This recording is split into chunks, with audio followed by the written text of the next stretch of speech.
Hello everyone and welcome to pendulum video पे आप सभी का स्वागत है गाइस। आज के इस सेशन में हम लोग बहुत ही इंपॉर्टेंट टॉपिक डिस्कस करने वाले हैं which is Russia Ukraine crisis. Latest developments क्या हैं उसके बारे में हम लोग डिस्कस करेंगे। क्या ये क्राइसिस है? इसके अलावा हम लोग नाटो के बारे में डिस्कस करेंगे जो कि इसका एक इम्पॉर्टेंट पार्ट है। रशिया यूक्रेन क्राइसिस का उसका टाइमलाइन डिस्कस करेंगे रशिया यूक्रेन क्राइसिस का। इसके अलावा इसका इम्पैक्ट इकोनॉमी पे इंडिया की और वर्ल्ड पे क्या है, रिएक्शंस अराउंड द वर्ल्ड क्या है रिगार्डिंग दिस, वो सभी चीज़ें हम लोग यहाँ पर डिस्कस करने वाले हैं। तो जल्दी सेशन को लाइक और शेयर कर दीजिए एंड अगर आपने चैनल को सब्सक्राइब नहीं किया इसको सब्सक्राइब कर लीजिए, बेल आइकन को प्रेस कर दीजिए नोटिफिकेशन के लिए। तो चलिए शुरुआत करते हैं हम लोग। सबसे पहले हम लोग यहाँ पे डिस्कस करेंगे कि न्यूज़ क्या है इससे रिलेटेड। रशिया ने एक मिलिट्री ऑपरेशन जिसको इन्होंने स्पेशल मिलिट्री ऑपरेशन कहा है यूक्रेन पर लॉन्च किया है। एंड इस रशियन मिलिट्री जो ऑपरेशन है इसमें यूक्रेन के जो एयर बेसेस हैं और जो बाकी अदर मिलिट्री एसेट्स उनको डिस्ट्रक्ट किया गया है। इतना ही नहीं, रशिया ने जो कैपिटल है यूक्रेन की कीव उस पर भी अटैक कर दिया है। इसके चलते प्रेसिडेंट जो है यूक्रेन के, इन्होंने वोलोदिमीर जेलेंस्की करंटली प्रेसिडेंट है यूक्रेन के, इन्होंने मार्शल लॉ कंट्री में लागू कर दिया है, नेशनल इमरजेंसी को डिक्लेयर कर दिया है, एयरपोर्ट्स को बंद कर दिया गया है, जहाँ यहाँ तक कि जो यहाँ पर अभी यूक्रेन में फंसे जो स्टूडेंट्स थे इंडिया के, उनको इवैक्यूएट करने के लिए इंडिया का प्लेन निकला था, बट उसको आधे रास्ते से ही वापस जाना पड़ा क्योंकि जो एयरपोर्ट था कीव का वो बंद कर दिया गया था। ये सारा अभी लेटेस्ट डेवलपमेंट है। इसके अलावा रशिया ने ऑफिशियली 2 स्टेट्स को रिकॉग्नाइज किया है as the independent states which is people's republic of Donetsk and people's republic of Luhansk. इसको टुगेदर बोलते हैं डोनबास। इस एरिया को क्या बोला जाता है? डोनबास बोला जाता है। ये आपका रिबेल कंट्रोल्ड एरिया है and this is pro Russian. यहाँ पर अभी जो रिसेंट एक्सप्लोजन्स रिपोर्ट किए गए हैं वो कीव में, खारकीव, करामातोर्स्क, देन इसके अलावा मारियोपोल में भी यहाँ पर थोड़ा डिस्ट्रक्शन देखा गया है। Then Odesa, these are the regions जहाँ पर डिस्ट्रक्शन देखा गया है। Cruise missiles and ballistic missiles यहाँ पर हुई हैं। अब रशिया तो ये कह रहा है कि उसका कोई प्लान नहीं है यूक्रेन पे कब्जा करने का, but attacking on the capital ये इटसेल्फ बताता है कि मे बी रशिया का ये एक एजेंडा हो कि यूक्रेन को अनेक्स करने का। इसके अलावा लुहानस्क एंड दोनेत्स्क रीजन ये प्रो रशियन सेपरेटिस्ट के द्वारा ये हेल्ड रीजन है एंड यहाँ पर रशिया ने एक रीज़न ये भी दिया है कि यहाँ के लोगों ने रशिया से अपील की थी कि यूक्रेन जो बहुत समय से यहाँ पर जीनोसाइड कर रहा है उससे उनको बचाया जाए एंड उसके चलते ही यहाँ पर रशिया ने अटैक किया है। एक रीज़न ये मेजर कोट किया गया जिस पर भी हम लोग चर्चा करेंगे। तो बात करें हम यूक्रेन की, जब हम यूक्रेन की बात कर रहे हैं तो इसकी कैपिटल कीव है। देख लेते हैं इसके आसपास और कौन कौन से रीजन्स हैं। ये अपना जो बॉर्डर है आप देख सकते हैं रशिया के साथ शेयर करता है, बेलारूस के साथ शेयर करता है, Poland, Slovakia, Hungary, Romania, Moldova, इन सब के साथ ही अपना बॉर्डर शेयर करता है। इसके अलावा जो इसका क्रीमियन पेनिनसुला है इसको जो है रशिया ने 2014 में अनेक्स कर लिया था। इसके अलावा अपना मैरीटाइम बॉर्डर ब्लैक सी और सी ऑफ अजोव के साथ शेयर करता है।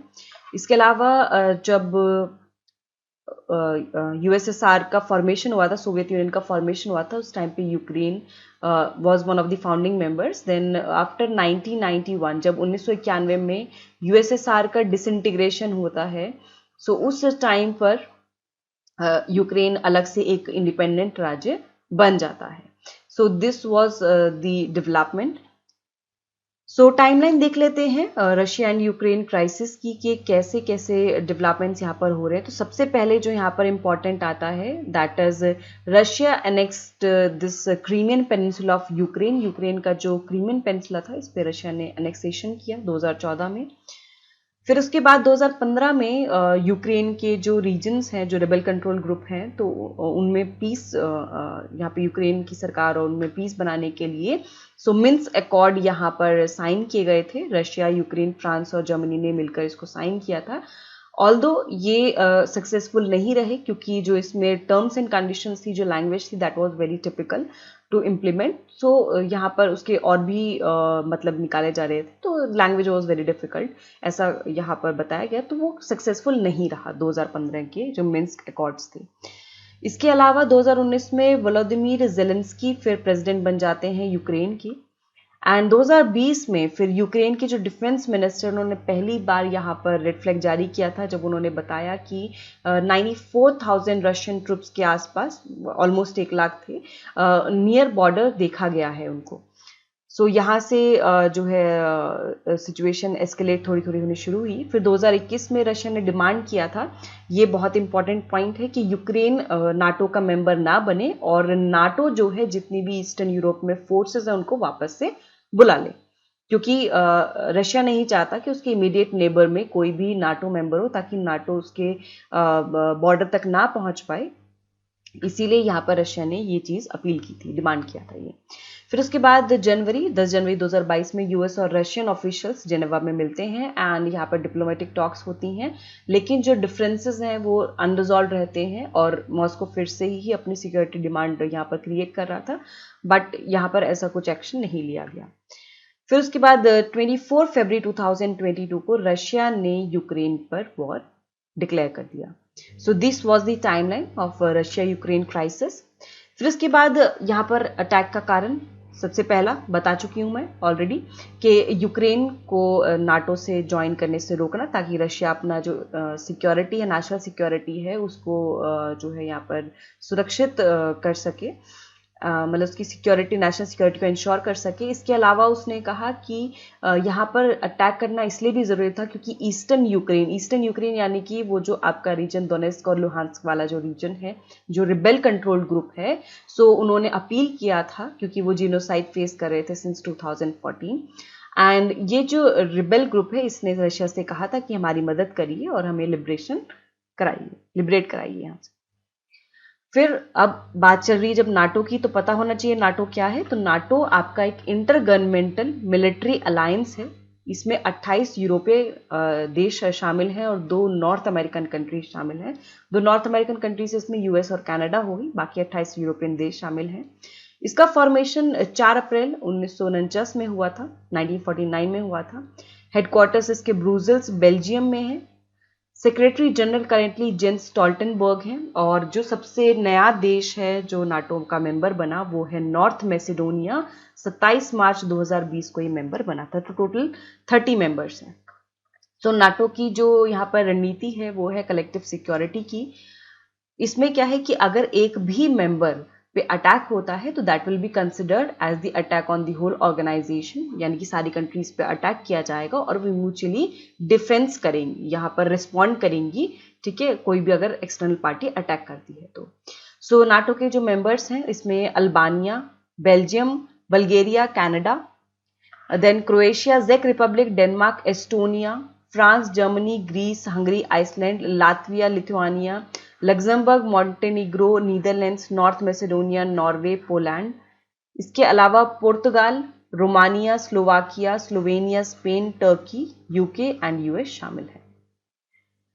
अच्छा, इसका इम्पैक्ट क्या है? इम्पैक्ट सबसे ज़्यादा देखने को मिला है आपका इकोनॉमी पे। इंडियन इकोनॉमी पे अगर हम बात करें तो जो लंबे समय का लॉन्ग टर्म इम्पैक्ट है वो ये है कि अगर सिचुएशन इस तरह से रही तो इन्फ्लेशन बढ़ जाएगा, this will lead to rise in inflation, और जो करंट अकाउंट डेफिसिट है इंडिया का उस पर इम्पैक्ट जरूर पड़ेगा। क्यों?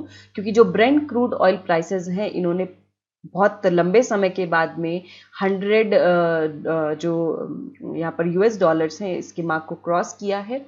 इसके अलावा एशियन स्टॉक मार्केट्स का बुरा हाल है, दे हैव प्लंज्ड। फिर सेंसेक्स में जो है यहाँ पे लॉस में रहा, 1800 पॉइंट्स से लॉस पे रहा।